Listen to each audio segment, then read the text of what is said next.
Sagastume. I am originally from Panama. I am a biomedical engineer, a STEM educator, and I hold an MBA from Florida Tech. With this diverse educational background, I have dedicated myself to fostering education and connection within the STEM and the healthcare fields. My current role right now is at Florida Tech's Center for Advanced Manufacturing and Innovative Design, shortened CAMIT. And my commitment to mentoring other students definitely underscores my belief in the transformative power of education. So today I'll be stepping in for Valeria Rivera, who was originally planning to be your moderator for this session, but she's not feeling well. So I hope Valeria gets well soon. And thank you for allowing me to fill in today. So for some of you, you might recognize me from my previous Facebook Live session. It was last year. It was titled The Power of English Proficiency, and it was about my success at university and beyond here in the US.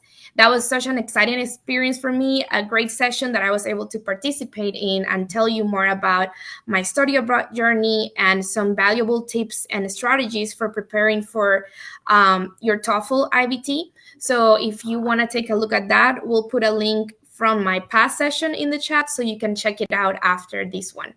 So we're very happy that you're able to join today's session. This session is called Inspiring Inclusion, and it's about how women impact the world through English and education. So today we have two inspiring panelists that we have right now, Albina Haque from Bangladesh, and she's currently pursuing her bachelor's degree in mathematics and computer science.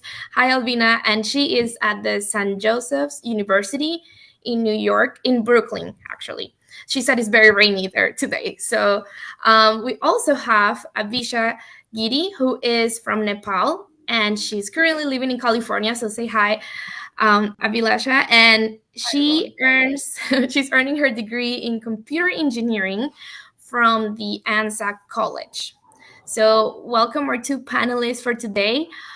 Before we get further into that, I want to mention that Study in the USA will provide one special winner with a $50 Visa gift card. So if you qualify, make sure you go ahead and tag your friends, classmates, anyone in the comments below. And then the Study in the USA will announce the winner shortly after this session. So participate on that. We'll wait a little minutes before we begin so that hopefully more people will join in. And while we wait, if you want to type on the comments, where are you watching us from and what inspires you to study abroad? So feel free to use the chat, the comments to share a little bit with us where you're from, what inspires you. Like I said, I'm from Panama, and then we have Albina from Bangladesh, and then Avilasha from Nepal. So share with us a little more in the comments, and in a couple minutes, I'll continue in case more people are trying to join. Awesome. I see people from Malawi. That's awesome. Anyone else, feel free to chat and send a message in the comments of where you're watching us from, and also where you would like to study or what inspires you to study abroad.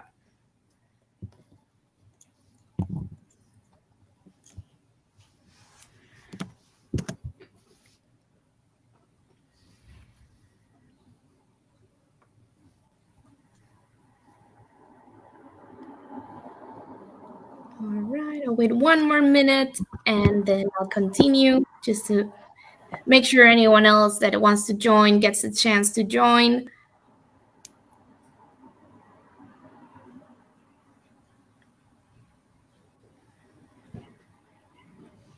All right, well, I'll go ahead and continue. For those of you, someone from Ghana, hello, awesome. So for those of you who are just joining, I wanted to reintroduce myself. So I'm Marifer Sagastume, and I'm moderating today's session.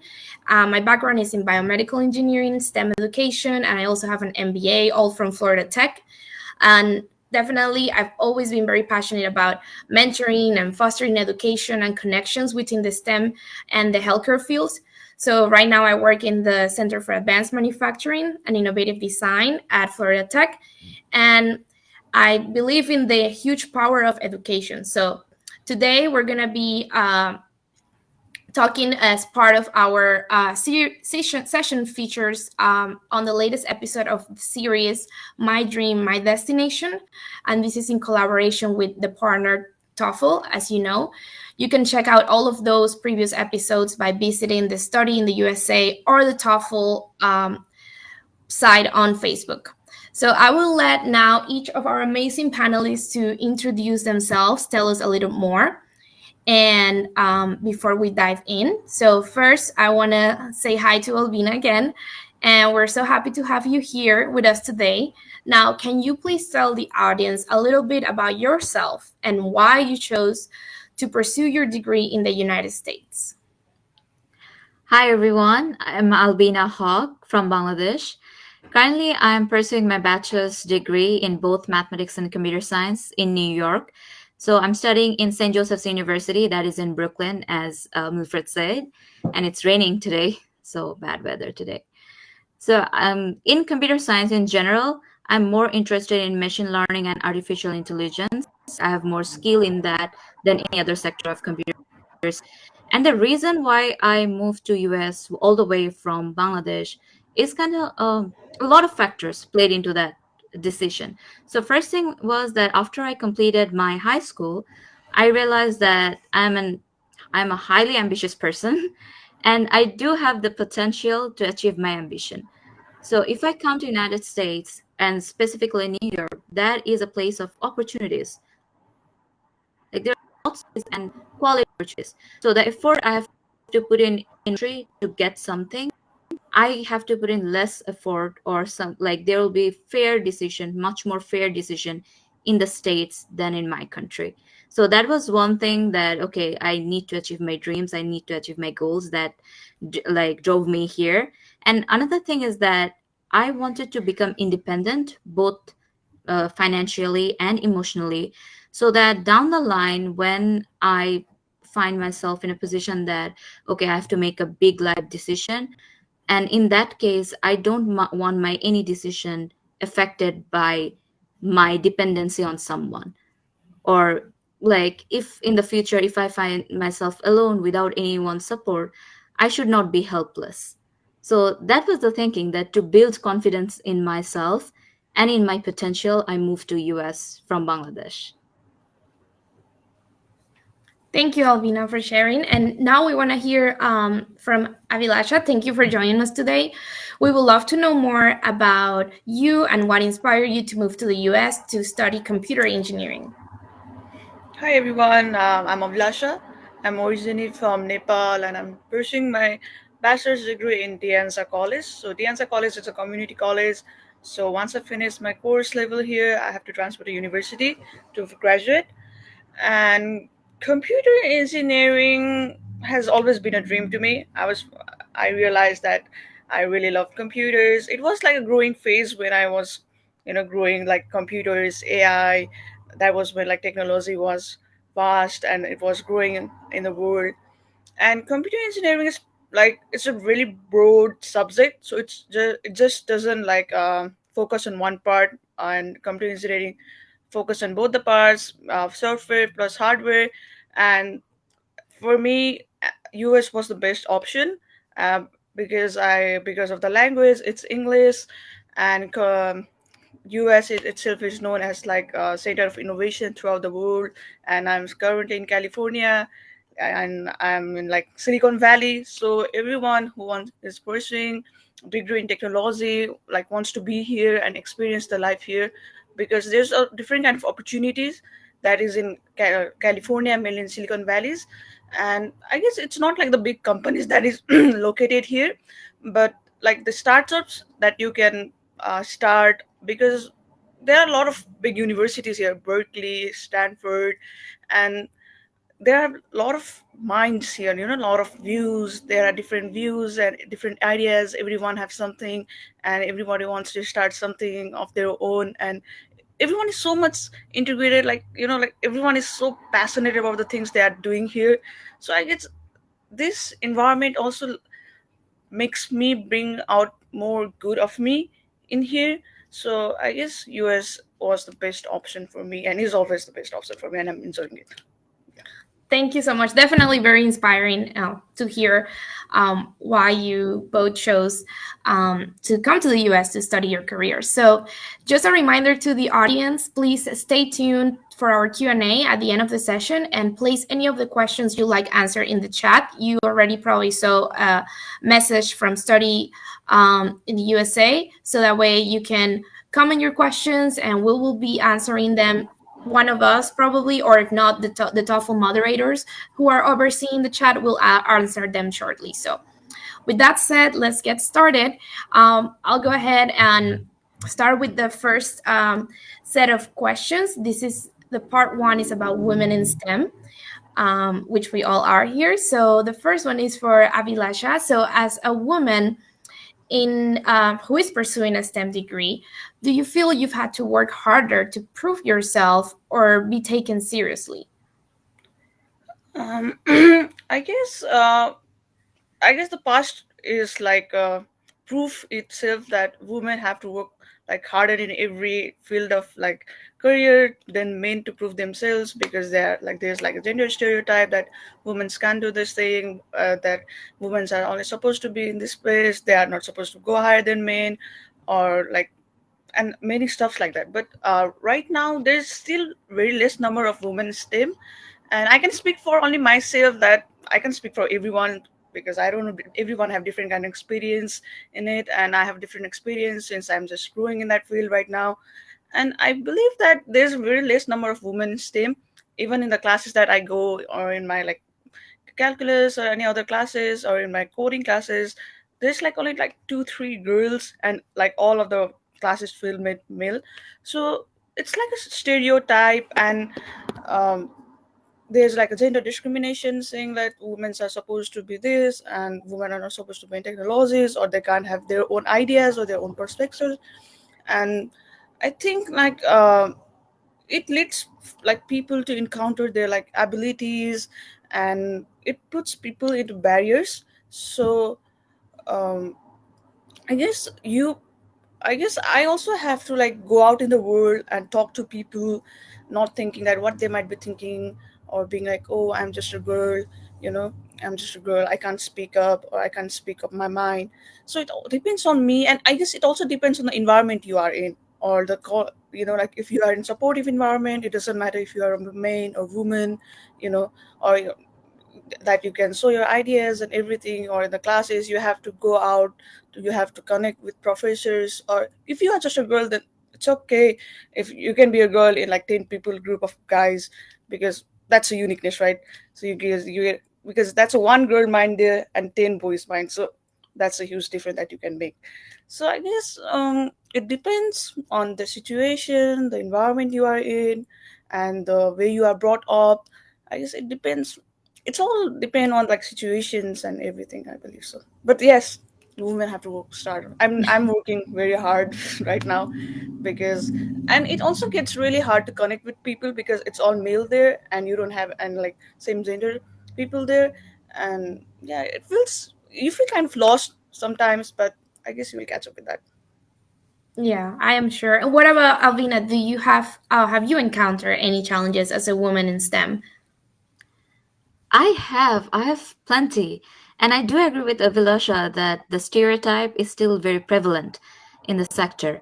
So when I was growing up in my school, I was always a science student. So we used to go to the science fairs, we used to have our projects, and me and my other friends who are also girls would set up our stall. And it used to be like 3 or 4 days long, the event. But the challenge was like for us, it's not the judges or showcasing our project to the judges. The more harder challenge was to get through the bullying. So there will be a group of boys who are from maybe a higher level of classes. They will come to you, they will ask, okay, what's the project? And not because they are curious about the project, not because they want to learn. They just want to pinpoint some points. They want to ask you some very difficult question which is not part of your project, which is not even your class level. You could be a sixth grader and they could be a college level students. So they just want to like, oh, you don't know this topic, oh, maybe you just copied the project from internet, you memorize the things, you don't understand. So they just try to imply that, okay, we are not intelligent enough to come up our own analysis or curious enough to come up our own questions. So 3 days worth of those mocking and bullying was the like it was a challenge to, okay, held your head high and just go through it. So this was the high school. But now I came to university. Okay, it's kind of better, and it's better here in United States because they're more used to seeing women in maybe higher position. But still, when I enter my computer science class, there's more male than women. And the thing is that I think it's normal for all society, more or less, that when you have children, the boys are more gets to play with computers, video games, and they're more up to date with the technology, where girls are not, especially in my culture. So when you talk to your classmate, who are maybe male, they throw in some very technical jargons. They talk in very technical languages, and they really look down upon you. Oh, you don't know that. That's general knowledge. And same when you go to the conference, tech conference, that the imposter syndrome, it hits harder when you're a woman. Like it makes you question yourself, and all those things instills fear in you that maybe you're not good enough, and the self doubt that maybe you're not in the right place. And the thing is that it makes you hesitant to ask the questions, even in the classroom, that what if people know that I don't know this thing? That's humiliating. And another thing, what I struggle with personally, is that because there's so less women in these male dominated areas, especially in STEM, I think it's very common for other women too. We try to overcompensate. We try to be perfect. I go in the class, I'm like, okay, you know what? I'll be the best student there. I can't make a mistake. I have to submit the best project there. So what that do is that creates another thing, that creates the fear of failure. For to receive that perfection, I sometimes can't even start my project. So that's another thing that we women as suffer, that we are so afraid to fail because we will be humiliated, or we will be generalized as, oh, women can't do that, that we can't even start even trying. So that's another thing I personally experience. So I think I'd like to quote from one of the TED Talks, the Girl Who Code organization. That's a very famous organization. So the person who created Girl Who Code, she was telling that a professor friend of hers was telling that when a boy student has had issues with his code, he used to come to him and say, Professor, there's something wrong with my code. But when a girl student is having problems, he used to come to him and say, Professor, there's something wrong with me. So that mindset of self-doubting, self-deprecating mindset is, yes, it's the thing that we have to fight through. I agree. And definitely, we have to fight. I mean, and talk about it more so that other people that are experiencing it can see, how common it is. But we're fighting it. So, thank you, Alvina. Now, Avilasha, I have a question for you. What about advice will you give women who want to pursue a career in a STEM field? Um, I think first you have to like realize what you want to do, like explore your options on what field of STEM you want to pursue your degree, and its history, its future, what it's gonna be like. And STEM itself is a hard subject in it. It's not a part of a male or female. Itself is hard in within the subject. You have to work really hard. There are different technical terms, and I guess you have to get more part to study than like going outside or partying with other people in STEM measures. And I guess you have to give your like 4 or 5 years of your life to like study, then like partying or stuffs like that. And for mainly for women, I would say like maybe like go to conferences or go to like link setups or like and connect with people around the world and speak with the persons, a different kind of person on the field that you are interested in, and speak your mind. Don't be afraid. If there's no risk, there's no story. So you have to like outcome your fear, and you have to be uncomfortable as much as you can so that you can get comfortable when you go in that position or when you start your degree. And maybe like gather your resources and connect with people or the women if you're so comfortable with the women who have pursued that degree before. And and the people who are more experienced give you insights of the thing that you have to do or the paths that you have to follow if you are really new in that field. And yeah, like connect with people. I guess one of the most important thing is like connecting with people as much as you can. You can't stay introverted in this field, mainly because there's like a thing like reference really works a lot in these fields, and you have to get up, you have to speak up yourself, and you have to keep learning, and you have to celebrate your small uh, achievements also. You should not wait for someone to come and say like, oh yes, you did it. Like you have to realize yourself, like from the place you have come to the place you are right now. So you have to like believe in yourself and balance your work life and your personal life, that's for sure. And yeah, like that, like don't let like people thoughts like stop you, or those kind of stereotypes stop you. Thank you, Avilasha. And Albina, do you have any advice for women in STEM? Yeah, I'll say have courage and have faith in yourself. The STEM itself, like STEM stands for science, technology, engineering, and mathematics. These are the subjects of unknown. These are the subjects for you to ask questions. These are the subjects for your curiosity, inventions, discoveries. So it's very natural for you to not to know everything or not to know a certain topic, uh, no matter how much general that is. It is natural for you to not to know, but what is not natural for you is not to ask questions. So build up your courage, like shed off any imposter syndrome you have built an attitude that okay, I'm here to learn, and it will be difficult. Like Avilasha said, that STEM itself is a difficult subject, and the environment you'll be in won't be most of the time in favor of yourself. So build that mindset that okay, it will be difficult, but I have the skills and I have the strength to go through it. And I'll say that, like, if you really want to pursue STEM, please do it. You are doing yourself and the future generation a favor, because boy, we do need women in STEM. We do need women researchers in medical technology, maths, and everything, because there is a lack of perspective, women perspective in there. So please, girls, if you are interested in STEM, don't let anybody divert you from that path. Do it for yourself, do it for the country, the world. Like, try to build a legacy of yourself.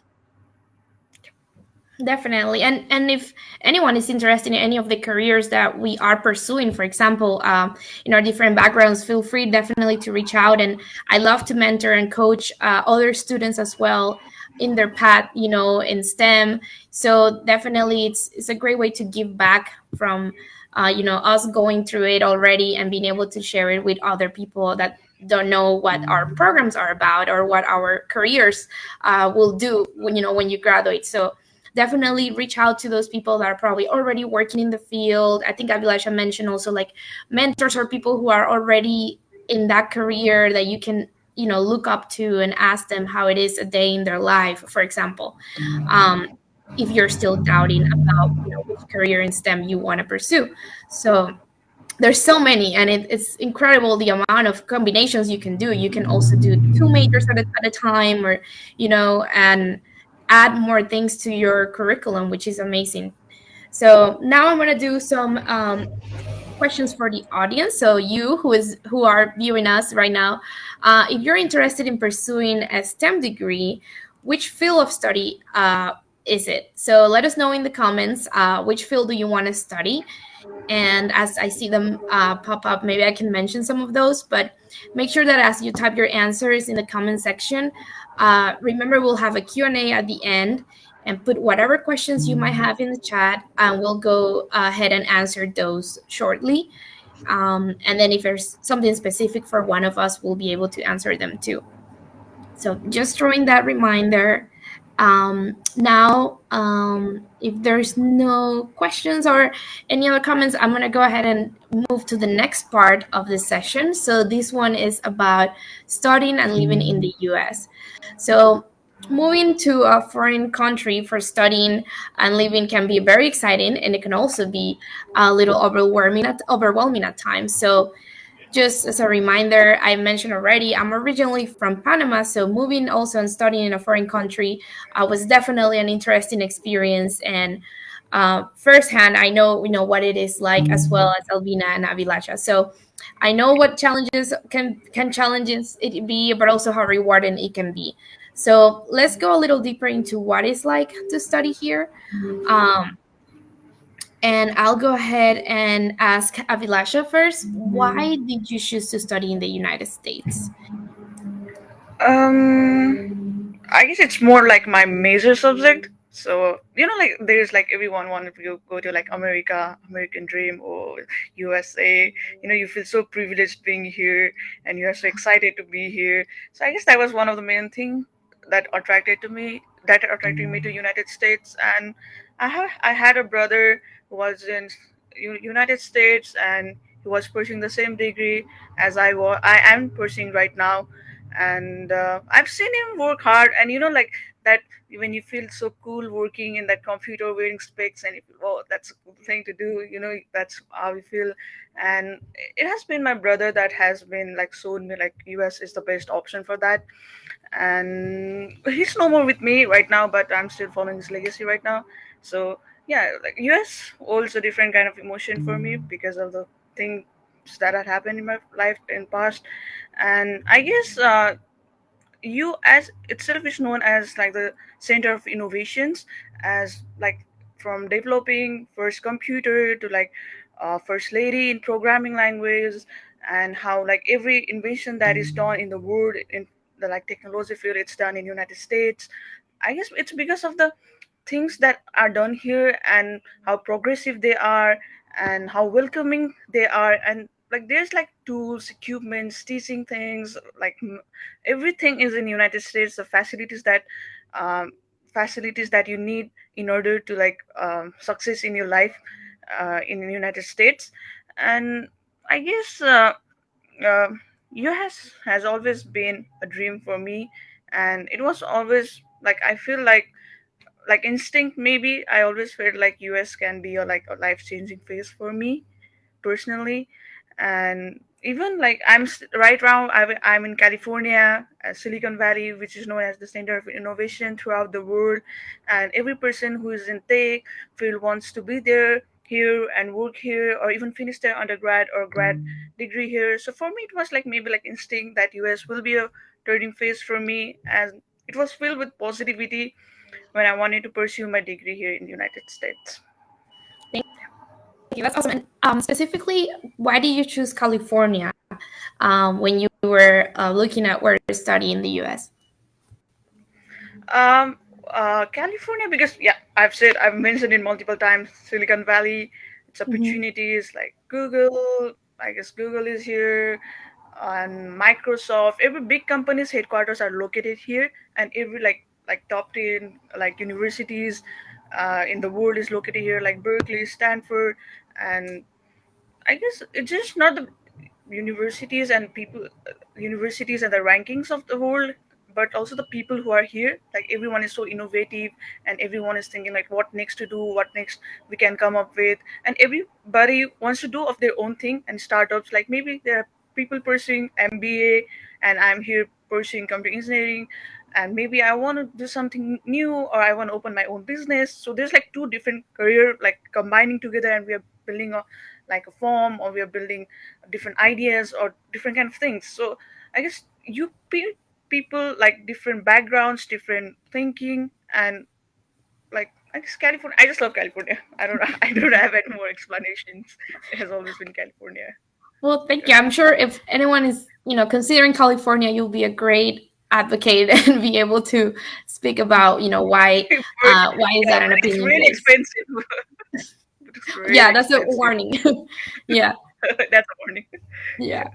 Thank you. And Alvina, so why did you decide to study in the United States? And then also you can explain a little more why you chose New York City over other destinations. Okay, so first thing, as I told you before, that United States, for me, like through media and everything, what I perceive of it as like, okay, it's a land of dreams where dreams come true, and it's a land of opportunities. So it will make me easier to achieve my dream here than in my country, because here I'm having difficulty in maybe in your studying, maybe finding a job, those. But in my country, there's like lack of facilities.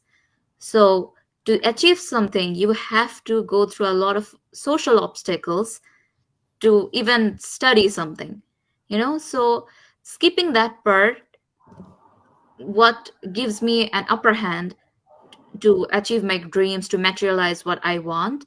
And another thing is that in my country's education system, from eighth grade, we get separated in science, arts, commerce. So I've always been a science student, and all I studied is science. But I have always been an interested in interest. I've always been had an interest in history or sociology, or especially films and music. I am a films geek. Like, I watch movies, I read books, I read the scripts of the movies. So that those liberal arts things also attracted me. And I know in the United States, in the education system, in university, if you're in a certain major, you get to study in other subjects too. Those could be electives. Like, I'm a math and computer science, but I took classes of sociology, philosophy, arts, and everything. So that's why I chose United States. No, it's an amalgamation, like mixture of cultures of around the world. So you can find any person of like different ethnicity, different from different country. So to broaden your horizon, it's the best place to start, along with achieving your dream. So that's why I thought to come here, not to just uplift my potential or skills, just to uplift my whole living style, the lifestyle, or how I look at the world. So that's why I chose United States and the New York, because my brother was studying here and I had my relatives here, and New York felt more youth friendly. I don't know how to phrase that. Like, it is a place for young people. It's fast and it's going, it's advanced. You have to keep up with time. It gives you energy. That's the thing. I've been to other states, but that's so empty. Like, those states are good for your vacation, but New York is like, okay, it gives you energy, it gives you enthusiasm, it gives you inspiration to work, because there's so many people from so many background, and so many things are happening. You go to Times Square, there's different scenery. You go to Brooklyn, there's different scenery. You go to Queens, the scenery is totally different there. So it's kind of, you're living in your own world within a world. So that's why I chose New York. Its opportunities, it's fun, and it's very lively. Thank you. Yeah, definitely. I agree. I mean, visiting New York, and you can quickly notice that fast paced, and also, you have a great like transportation system. You can move around everywhere. So those are some things to consider too if anyone is looking for being able to move around just using public transportation. That's something that New York has, and some other cities in the U.S. as well. So definitely, that's a great thing to share. Thank you, Albina. Now, moving on a little bit into some challenges. So, Albina, actually, back to you.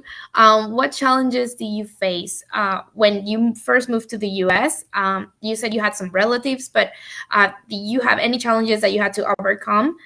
And then Avilasha can share with us too. But tell us a little bit if you faced any challenges at the beginning. Yes, it is. Even though when I was in Bangladesh, I was thinking, oh my God, like, I know so much about US, so much about New York from films and from media, adapt like that. It was a very different case when I come here. Administration or the rules and regulations of this country is very different from my country. So the getting the medical insurance, but medical insurance is even a thing that I got to know after coming here. So getting a medical insurance, the doctor steps, getting everything, getting a social security. That's a thing. So social security, how to file your tax, and getting a job. There's free in the bureaucracy. There's steps, and there's a lots of rules and lots of rules and regulations. Opening a bank account, credit card, debit card, all of those things. So familiarizing myself with those was difficult, but thank God I had my brother with me, And another thing is that New York City is so big, diverse, one can get overwhelmed. But for me, they were really helpful because my college is very small, so the classrooms are small, but the populations are very diverse. In my university, there's people from Egypt, there's people from Caribbean, there are people from Europe. So it wasn't like, okay, I'm an all white population. It wasn't like that. It was okay, mix of. And another thing is that in why I chose why I chose this university, because they were very generous about scholarship. So that also helped that to take off this pressure of financial ability. Although those are the things that my brother helped, and also the college, they were really helpful. But yes, the state of United States, getting more about that, well, so, it gets you sometimes. Yeah, definitely. I remember also having to explain some of my fellow international students a little bit about taxes and how you have to do those, even if you're a student, and all of that process. So definitely a lot of things to learn and navigate um, when you first get here. So Avilasha, what about you? What challenges do you face, if you want to share with us, and how do you overcome them? So first, I was in Virginia when I came to US for the first time. I was in a university there at EMU, and I guess it was not so challenging because everything was done by my university. So the director of international student had been in Nepal for like 10 years, so he knows how to speak Nepali. So it was easy for me to like communicate with him, and like the way he was like explaining me all the stuffs. And like like when you come from country to US, there are a lot of opinions going around, like this is the first thing you have to do, this you have to get a bank, you have to like get a social security number, and there's like a lot of opinions going on, and you go there and you're like, oh, this I have to do this, I have to do that. But yeah, so it's like I was so excited in that moment that I didn't feel that it was like a challenge for me. So I like navigated it through the people there. I guess my surrounding, my university where I went was really helpful in that those terms. And due to that, I didn't feel like it was more challenging because they helped me to like maybe to like this is how you open the bank, and this is how you got a social security number. And because you have to get like on campus job to get a social security number, so that time I worked for like an international student club, so that's how I got my social security number. And I guess uh, um in the US, life in US as an international student is filled with all ups and downs.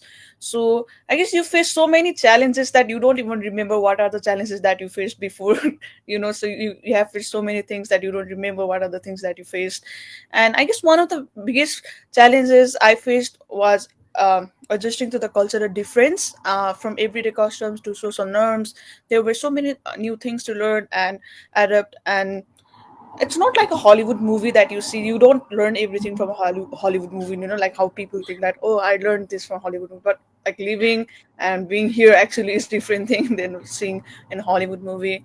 And I guess people don't speak much about that, but language barrier is a thing. Even though you speak English in your country, back in your country, it doesn't matter. But because the English that is spoken here is quite different, and it also depends on your accent. You don't understand your professor for the few classes, and you feel like it's gone, like it's in like fast forward, like in five, like professor speaking, you're like trying to catch up one word, you don't get that things. And like I guess trying to communicate effectively, like showing your ideas in the native English language is quite difficult too, because I guess you don't find the exact phrases or words to like explain how you're feeling.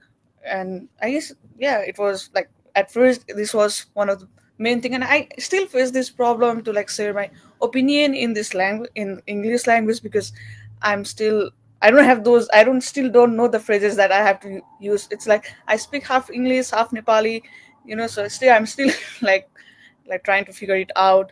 And like plus there were like financial things, like managing tuition fees and living expenses in a new currency.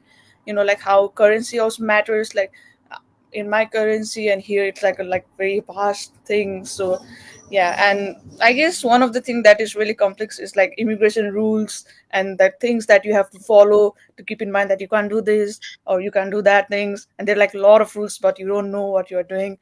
And but despite all these challenges, the experience was incredible, and I learned and grew so much during my time, and I'm still growing so much in US, and I wouldn't trade any of those experience for anything. Yeah. Thank you, Avilacha. And well, I'm gonna ask you again something since you already kind of mentioned it. But if there's anything else that has surprised you so far from American culture once you arrived, because you shared a little bit already, but is there anything else that stood up to you or surprised you? Um. Uh. Uh. I don't think there were a lot of things that really surprised me, because like you have relatives here who says things about like this is how people think here, this is how it goes here. Like people really, uh, everyone is so like welcoming and everyone is smiling. Good morning. And when you like in my country, if you even see someone who is you just walk away and you just run. But here, like you see and you like everyone is saying morning, how was your day? Like those small conversations. But in my country, you're like, why do you want to know what's happening in your life? Why do you care? Why are you so much interested? Those are the things. But here, it's like a real common thing to like communicate to people, and they're saying, "Hey, how's it going?" So I guess that's one of the main thing that really surprised me. Maybe I've seen in movies, but like experiencing yourself, it's like a different thing. It's like, why is this person asking me like this? You see like unknown faces, and I don't know you. Oh, why are you asking? Like, yes, I guess that was the only thing that really like surprised me. Yeah. Okay, and Alvina, do you have any experiences or things that surprised you when you Yes, moved? I do have the mailing service. People here love to use the mails. They send every little thing by letter, like to the use the post office and everything. Because in my country, the post offices are becoming like museums. Nothing like very little things are sent in mail nowadays in my country, but here, every little thing, even the most important thing, they will send my passport in mail, they will send the check in mail, they sent my social security card in mail, and I was like, oh my god, don't send it, what if some it gets stolen or everything. So it's kind of surprising that they still use the mailing system so much. And another thing is the credit card is a big thing in here. You have to have credit scores and you Mhm. have to have credit card. And also I see my classmates when I first came here, I see my classmates, they don't carry cash. They just have their cards and they go everywhere with their cards, and sometimes not even with their cards, with their Apple Pay and Google Pay. That's it. I said, don't you fear that maybe you'll end up in some situation where they don't take cards or you don't want to pay with cards, like a safety money or something? No, they're very used to it. Okay, carry your cards. So those are the two things. And yes, I agree with Avilasha, people here love to do small talk, which is, I guess, good. Which is a good thing. Yeah. Well, thank you for sharing those experiences, challenges, surprises, and the reason why you decided to come to the US. Now we're gonna go to the last part of the session, which is about the TOEFL. So, for although many application requirements differ for each school, you will most likely need to prove your English skills. So, some sort of test, right? So, you can do this by taking the an English proficiency test. So if you're planning on studying in the United States, you should definitely consider taking the TOEFL IBT test. So this is accepted by 100% of universities in the US and preferred by 9 out of 10. I personally had to take the TOEFL test. And what about you, both of you? Yeah, I also have to take TOEFL test. I guess there's like a lot of options right now, Mhm. Duolingo, IELTS, and a lot of things, but I still wanted to go with TOEFL. Yeah, Yeah. so I What took about it. you, Alvina? Yes, same. I went with TOEFL IBT because I felt Mhm. out of all the options, I felt that would be most easier for me, given how they structured the test and everything. So I Mhm. went with TOEFL because it's with computer. Because for me, Mhm. I think for most of the people, non-native English speakers, speaking is the difficult part because we don't use English in our day-to-day lives in back in our country. So with TOEFL, at least you're speaking with computer. So if you're a person who has social anxiety or who's in general an introverted person, that should not interfere with your English speaking skills, the language skill. So in other tests you have to speak with a person. So you could be a person, even in your native language you feel anxious when you talk to a stranger Mhm. cohesively. So that's the thing, that TOEFL IBT all in computer. So the social anxiety part is not there. So that was a great relief. And once you come here, like you have to, like every college, every university have their certain score they want in your English speaking test. So your goal should be that. And once you come here, you can always improve your English speaking skills, because you will speak to people in English daily here. So Mhm. naturally you will improve in your English here. So that's why I chose TOEFL, that it's with computer. Perfect. Thank you. And do you remember how do you feel after you pass the test for both of you, or how do you feel when you found out the score and everything? Uh, okay, I'll go first. Yeah. Go ahead. Yeah. Okay. Yeah. So I was really nervous because you have to get certain score to get like admissions and stuffs like that. So once you complete that part of TOEFL, then you get on the next part, like processing and like getting I-20s, then like getting a visa dates and stuff like that. So you don't like waste much of time in there. So you have to get that mark in like first attempt of your TOEFL. So I was really excited to get my TOEFL marks, and I got more than that I expected. And yeah, I was really happy when I got the TOEFL marks. Because I thought that I didn't do like really good in that TOEFL.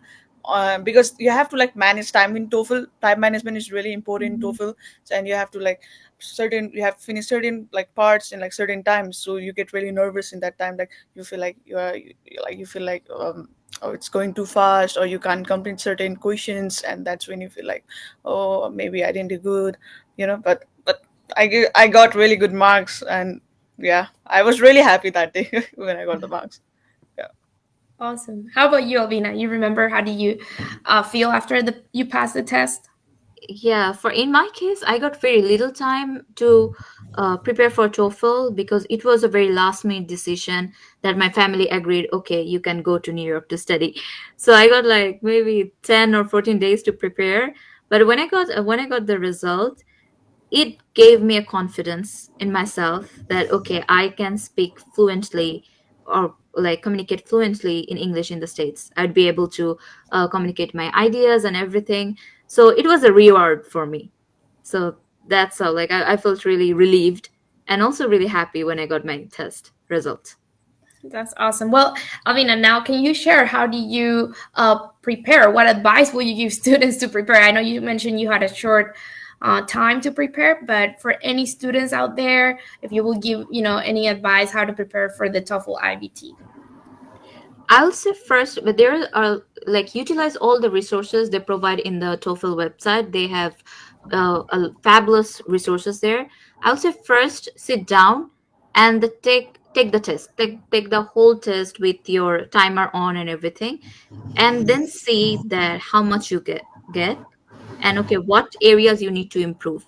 And that will give you an idea, okay, what areas you're naturally good in and what areas you need to practice. Then practice, at least give yourself 20 days to 30 days just for TOEFL. Then practice whichever area you're weak in, because that is the only key. Practice with the computer, practice, record yourself in the speaking test, record yourself so that you can hear and see what mistakes you're making, or have someone else also, like, like, take the test with you so that they can give feedback to you. But practice, that's what I'm going to say.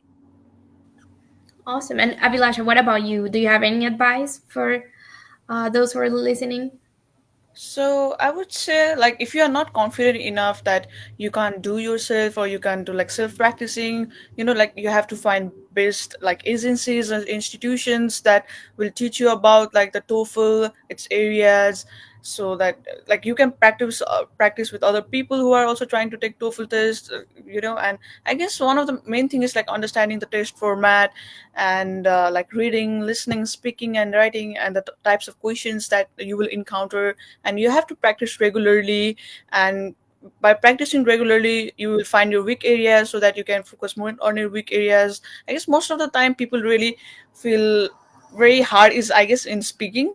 I guess that's one of the thing, because you don't know what topic they will give and you have to finish like, I guess, 1 minute, or like I don't know how much it is, I forgot. So you have to finish all that thing in that certain period of time.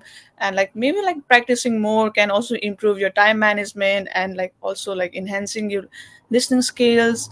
I guess you have to take your test practice test regularly so that you can improve within your time. And if you're trying to take like TOEFL IBT, I I I recommend that at least you give a time like for a month, so that you can be familiar with it, and yeah, just like work hard with it.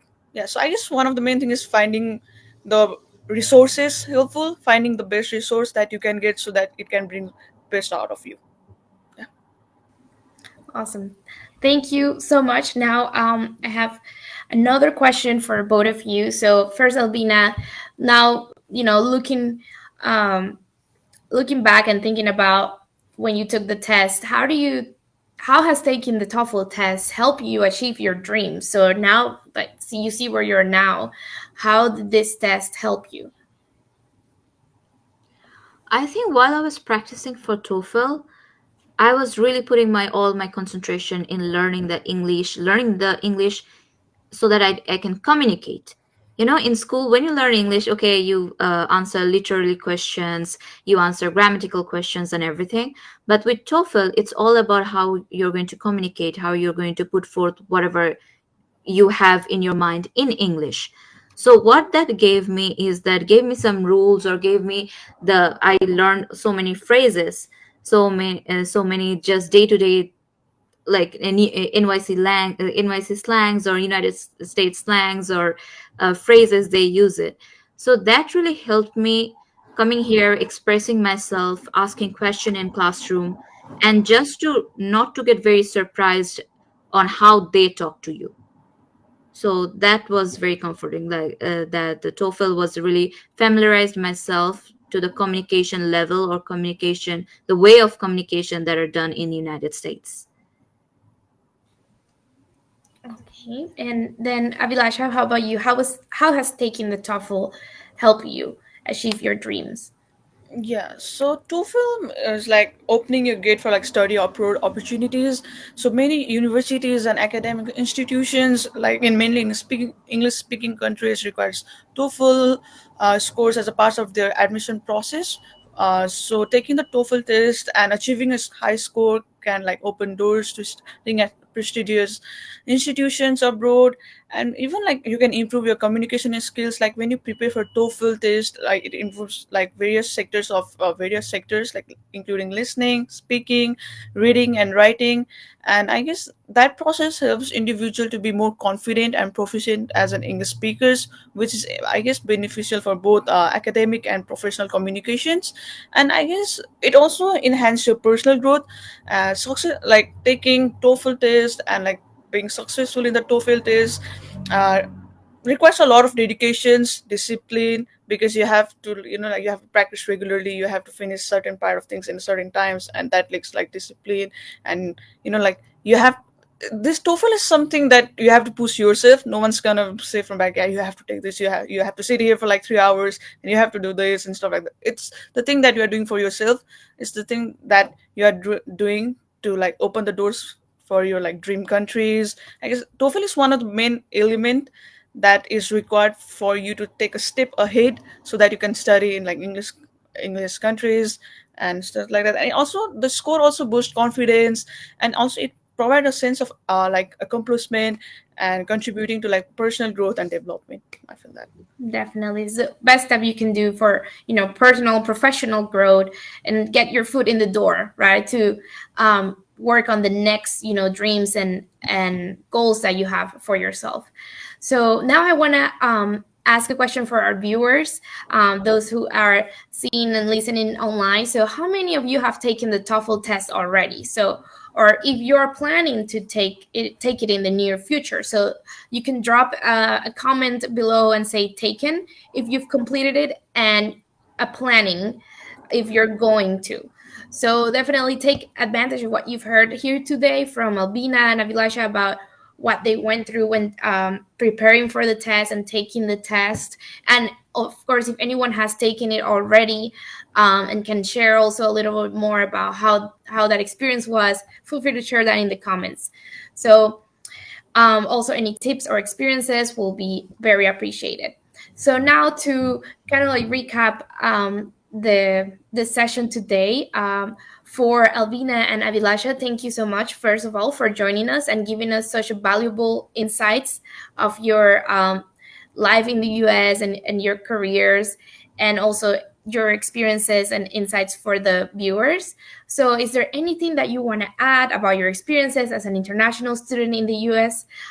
This is the moment to do it. So Albina and Avilasha, I'll let you just share some last words to the audience. I'll say that if you're really passionate about studying in US, keep in mind that there will be a lot of difficult times and there will be a lot of obstacles compared to a citizen of US. So keep that in mind and build up your attitude towards that. Okay, you have to go through a lot, but the thing is, the process itself, I think the feeling of, okay, I'm in a first world country doing this for myself, it's very rewarding. It's very liberating.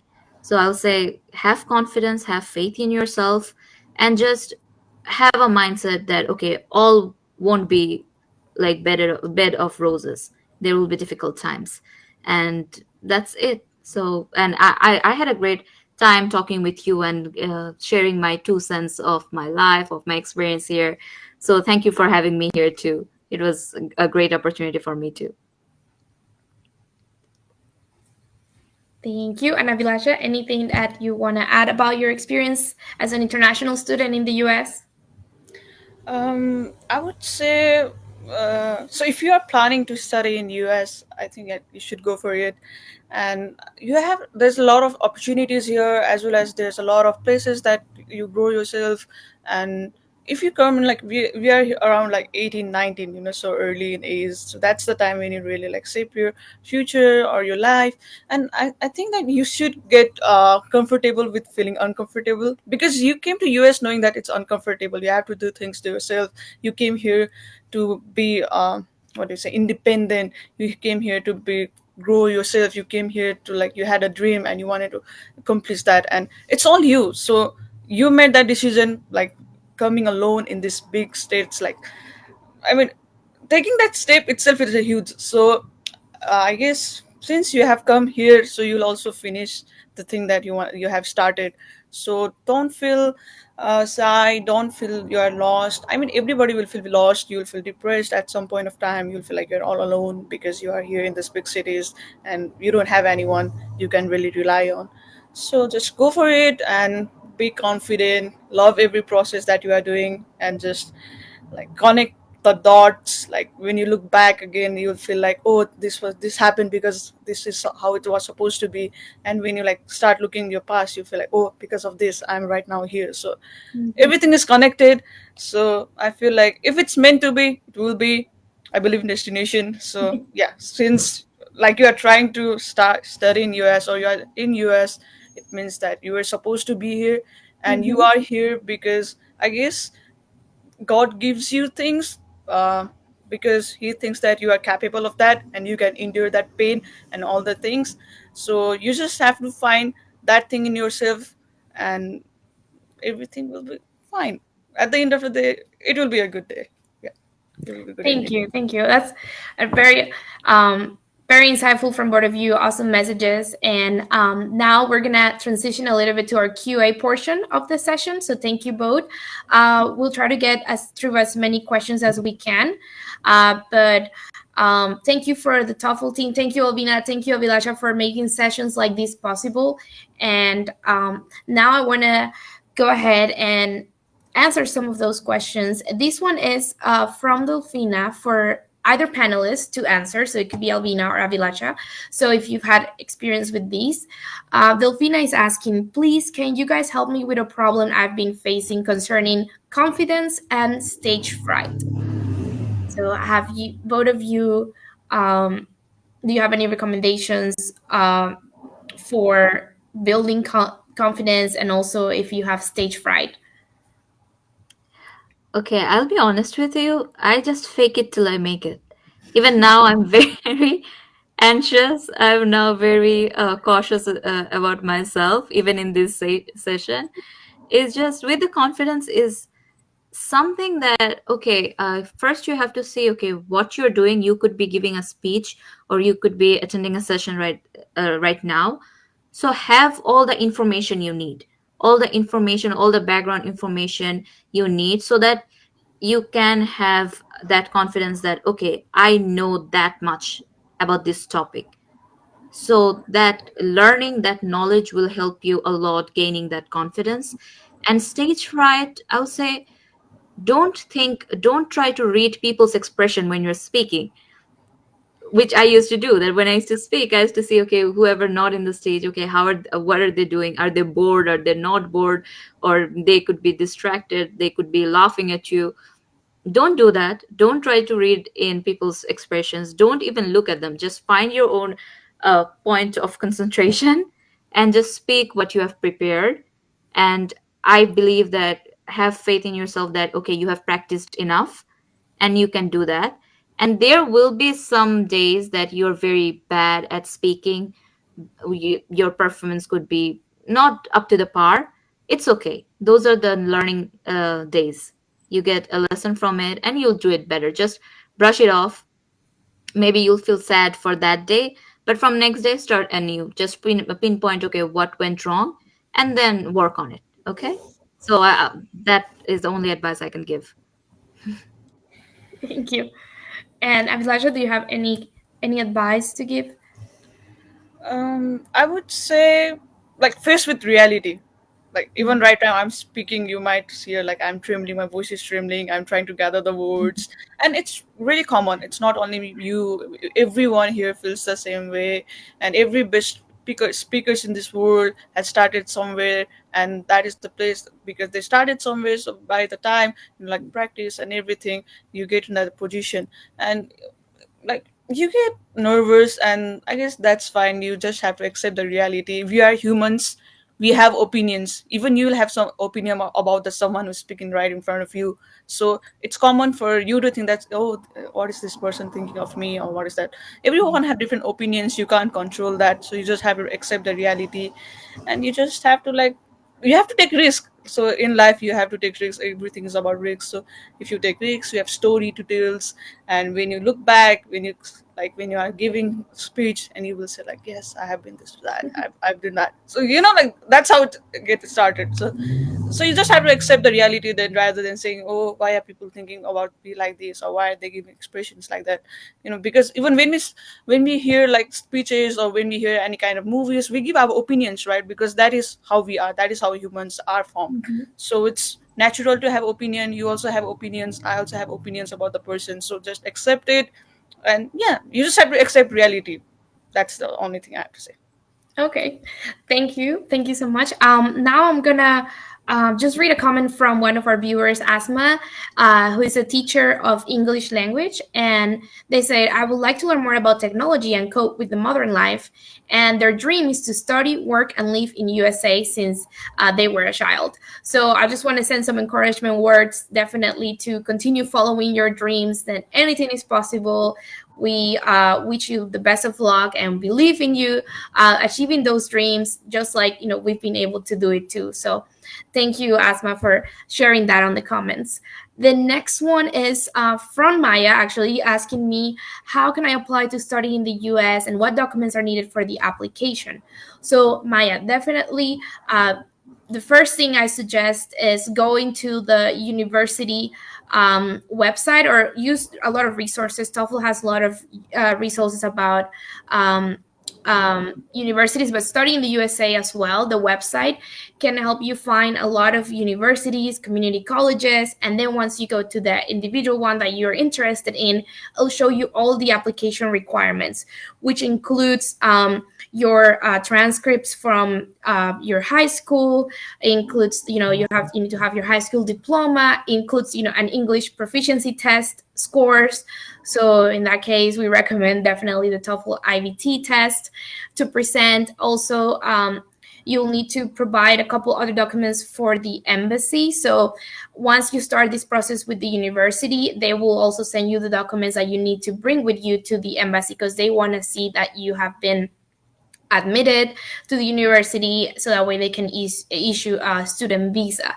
So for the student visa, you'll need to show proof of being already admitted into the university, and you have to do this a couple months ahead, because if you're planning to study, for example, in the fall semester, I'll highly suggest that at the beginning of the year, like 6 months earlier, or minimum 3 months, because it can take a long time for you to get your documents and your visa and everything ready. So definitely start planning ahead. If your plan is to start a program in the fall semester, for example, I recommend you start January, February already applying for the university. So there might be more documents, but usually it's your education, your background. So you need to bring your transcripts. Sometimes you have to translate them from your native language to English, and then your high school diplomas. You might need some recommendation letters. It depends on the university, really, and then the proof of English proficiency. And then there might be other things like a deposit that you might have to give the universities, or maybe some universities have an application fee. So just make sure you are aware of that. When you're applying, you might have to pay to apply to some of the universities. So yeah, is there anything else that both you, Albina and Avilasha, want to share about anything you remember from the documents you needed to apply? I would say, yeah, transcripts. It's one of the most essential things, because that is what decides you the scholarship that you are getting, or even you are getting accepted in the university or not. And yeah, like you have to go in the like university website, because everything will be listed there. So it's not Right. so complicated right now, like how it used to be before. So you just have to Mhm. log into the portal and you just apply. It's a really easy process right now, because there's everything that is written. TOEFL, how much do you need, transcript, when's the deadline, or Yeah. who you have to contact, or you even have emails, they like reply you back within 24 hours. So it's really easy Mhm. to communicate right now. So you have to communicate with the university that you want to apply. I guess that's one of the best thing Yeah, that you can do. definitely. All right. Well, thank you all so much for your thoughtful questions in the audience and for tuning into today's session. So, if you were not able to get your question answered, definitely we will follow up in the comments with answers or a DM through social media. Because if you had any questions, then Albina and Avilasha, thank you so much. It was a pleasure having you here. And for our viewers, stay tuned, because there's going to be a winner of Study in the USA's $50 Visa gift card in the comments. So be sure to follow TOEFL and Study in the USA on social media in order to find more resources for your journey towards studying in the United States. And we were very happy to be here today. So thank you, everyone. Have a great night. So bye, Albina and Avilasha. Nice to meet you as well. Bye. Thank you for Bye. having me. Thank you. Bye.